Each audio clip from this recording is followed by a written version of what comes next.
Hi, folks. This is Gary Ryan from Organisations That Matter and the host of the Moving Beyond Being Good podcast. Thanks for being here with us again. In this episode, I am with Maree Harris PhD.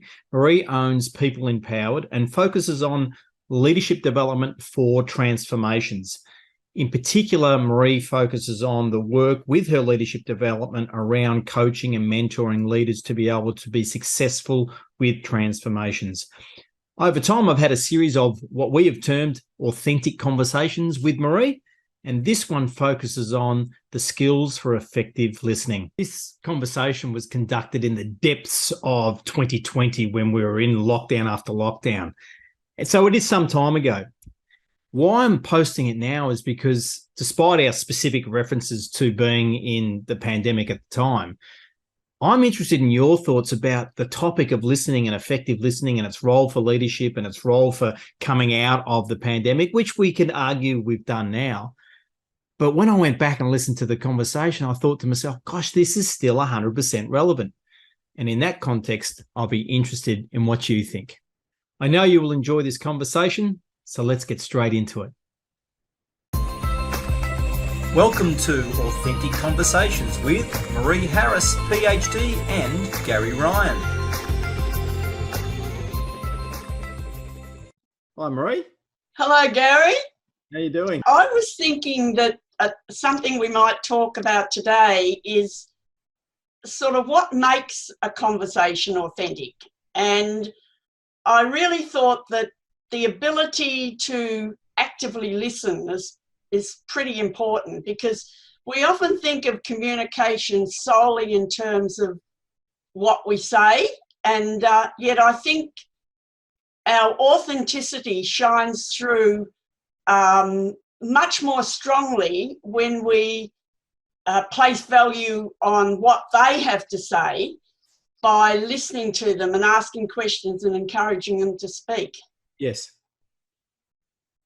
And along those lines, I've worked with cohorts of people from the Kingdom of Saudi Arabia, professionals from the Ministry of Industry of Culture and Education from Indonesia, two cohorts from Shanghai and China, another two from Japan, on top of all the folk that I've worked with here in Australia, Maree. And all of those folk, when I asked about what were the essential characteristics for effective leadership, all of them mentioned listening as a key characteristic, and it backs up what you're saying. It's far more important than people recognise. And I'd be interested from your perspective, what are some of those aspects of listening that really make a big difference to the effectiveness of it? Well, I think that it's really quite hard to listen because most of us listen to reply. Not to understand, which is not really listening at all, because we've got another conversation going on in our heads about what we're going to say when they finish saying what they have to say. So much of the time we really don't hear what people have to say. And I think it's far more important. The skill of being able to ask good questions is one of the most important skills, I think, in listening. So along those lines, Maree, you just mentioned about listening for understanding. How does that relate to listening for agreement, or are they two different things? Listening for agreement.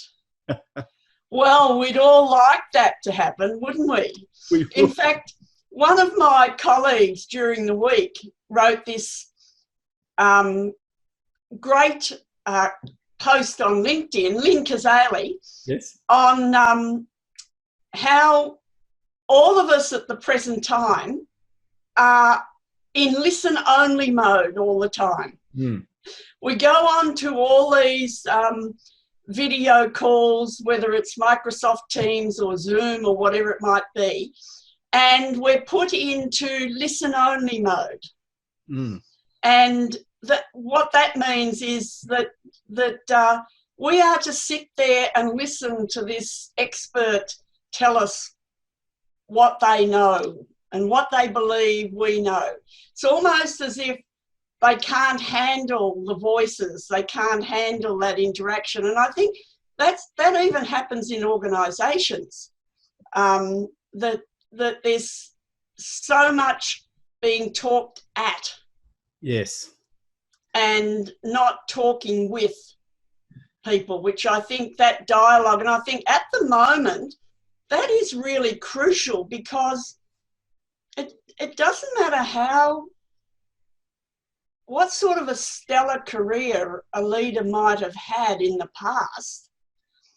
A lot of what they did or thought worked in the past is highly likely not to work as they lead out of this very unpredictable situation we've been thrown into. So really important at the moment to be listening to employees about how this has impacted them, what sort of a workplace do they want in the future, and hearing their whole experience from that really practical side of their work through to their mental health and how they want to protect that in the future.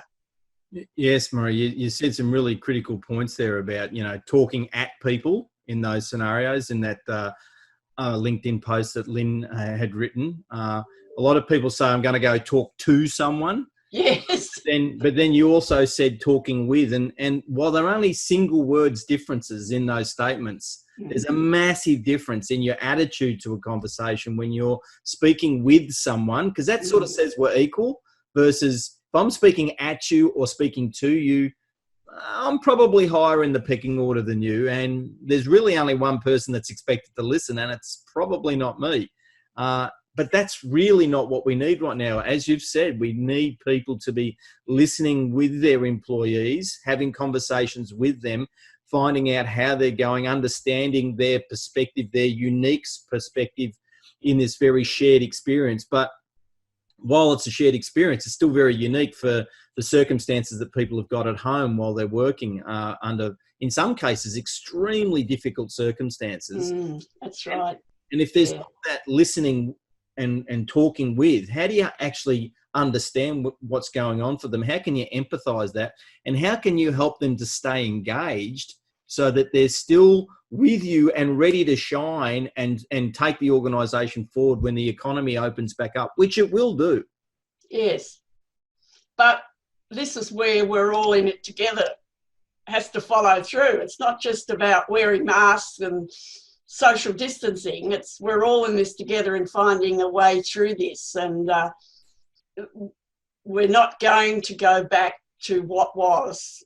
There's no going back to normal anymore. So it'll be leaders and their people that are going to create this new future.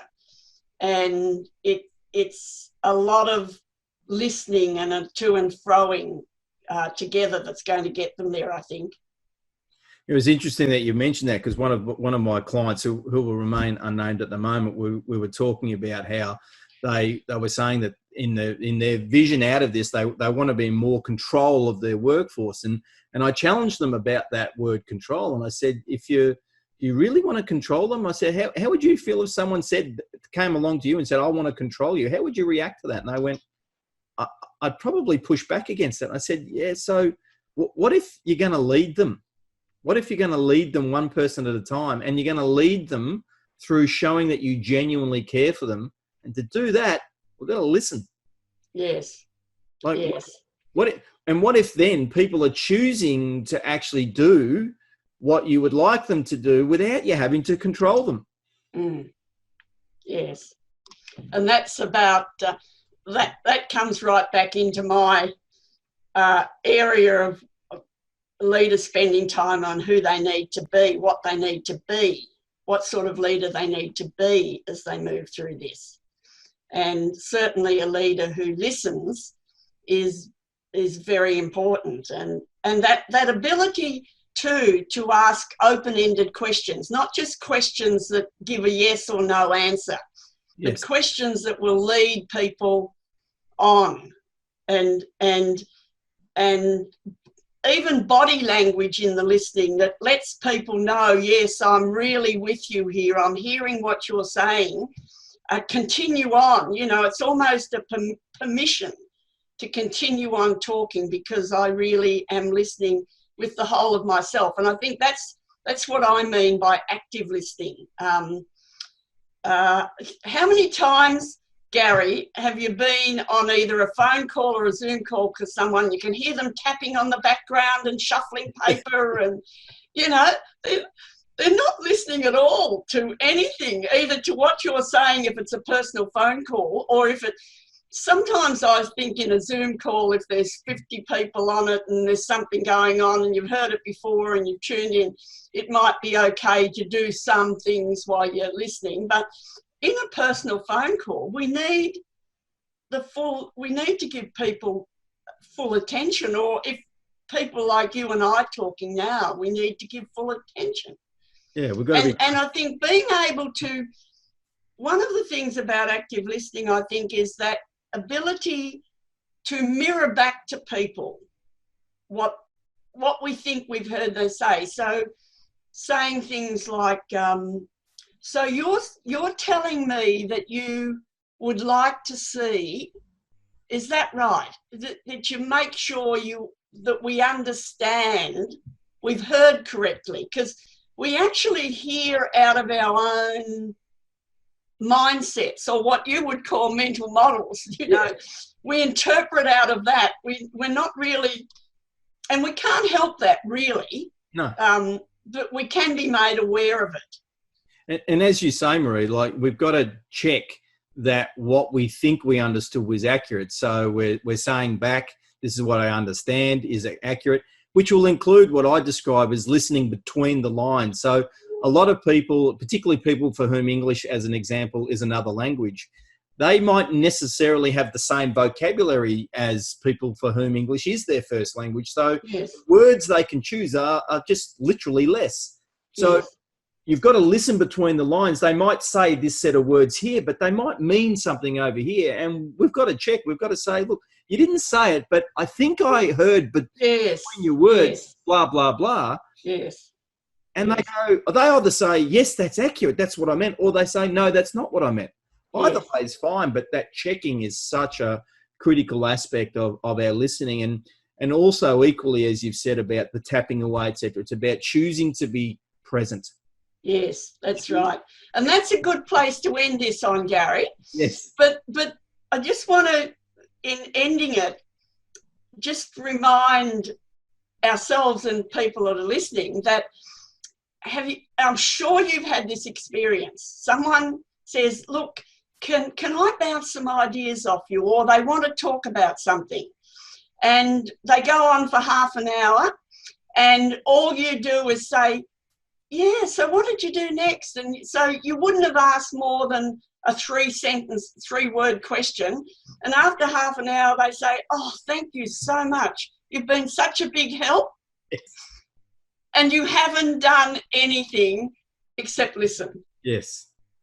And I think that's a really good reminder for people to, as we end this conversation today. Fabulous reminder. Just listen. Yes. We'll see you soon. We'll see you again. Good, Gary. Bye. Bye. See you, Maree. Thanks for joining Maree and Gary for this authentic conversation, and we look forward to sharing the next one with you. It wasn't Maree's final example in that conversation about the 30-minute conversation when you only ask a few questions here and there, and the person says at the end, oh, that was so fantastic. I really enjoyed this conversation. But as Maree says, all you did was sit there and listen. It's a great reminder for the power of listening. So I'll leave that with you. How are you listening? How well are you doing? Once again, this is Gary Ryan from Organisations That Matter, the host of the Moving Beyond Being Good podcast, and I look forward to working with you next time.